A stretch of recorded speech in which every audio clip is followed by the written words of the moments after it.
Hey there, fellow gearheads. Ever had that sinking feeling of turning your key and hearing nothing but a disheartening click? That, my friends, is the dreaded dead battery. Knowing how to jumpstart a car is like having a superpower. It can save the day, whether it's your own car or a stranded motorist in need. Trust me, it's way better than being stuck with a useless hunk of metal. Now, before we dive into the nitty-gritty, let's remember safety is paramount. We're dealing with electrical currents here, and things can go south quickly if we're not careful, but fear not. With a little knowledge and a healthy dose of caution, you'll be jumping batteries like a pro in no time. First things first, you'll need a set of jumper cables. Those colorful insulated wires are lifesavers. Make sure they're in good condition, no frayed wires or cracked insulation. Next, park the rescue vehicle with the good battery close enough to the patient with the dead battery so the cables can reach comfortably. We're talking close but not touching. Safety first, remember? Now, before we connect anything, make sure both cars are turned off and their ignitions are switched off. This is crucial. Also, engage both parking brakes. We don't want any surprise rollaways during the process. Think of it like surgery. We need a sterile and stable environment. All right, let's talk cables.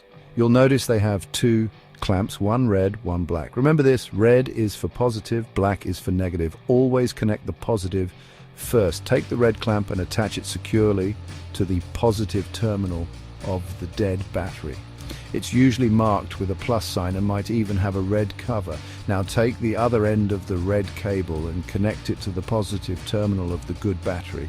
Again, make sure it's a solid connection. We're establishing a path for the good battery's juice to flow to the dead one. This is where it gets critical, folks. The black cable is our grounding cable, and we need to be extra careful with it. Never, and I mean never, let the black and red clamps touch each other while they're connected to the batteries. This can cause a short circuit, sparks, and even a fire. Instead of connecting directly to the dead battery's negative terminal, find a metal grounding point on the dead car's frame or engine block. This is usually an unpainted, thick metal part. Attach the black clamp securely to this grounding point. Section 5. Bringing back the buzz. With the black clamp safely grounded, take the other end of the black cable and connect it to the negative terminal of the good battery. Make sure the connection is tight. We've now created a complete circuit, and the good battery can start sending its power to the dead one.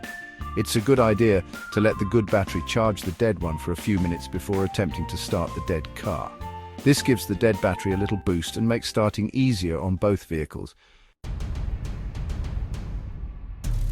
Section 6. Starting up and troubleshooting. Now comes the moment of truth. Get in the dead car and try starting it as you normally would. If it doesn't start right away, don't panic. Try giving it a few more tries, but don't crank the engine continuously for more than 5 seconds at a time. If it still won't start after a few attempts, there might be a more serious issue with the battery or the car's electrical system. In that case, it's best to call a tow truck and let the professionals handle it. Section 7. Disconnect with care. Once the dead car starts, congratulations, you've successfully jumped a battery, but before you celebrate, we need to disconnect the cables safely and in the reverse order of how we connected them.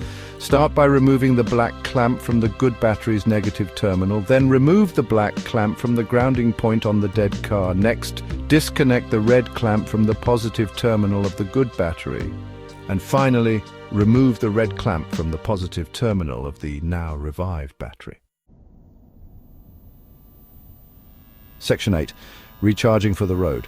Remember, jump starting only provides enough power to get the car running. The battery still needs a good charge. Drive the car for at least 30 minutes to allow the alternator to recharge the battery. If you continue experiencing battery problems, it's a good idea to get your battery checked by a mechanic. It might be time for a replacement. And there you have it. Jump starting a car might seem intimidating at first, but with a little practice and these safety tips in mind, you'll be ready to tackle those dead battery blues like a true mythbuster. Stay charged up and drive safe.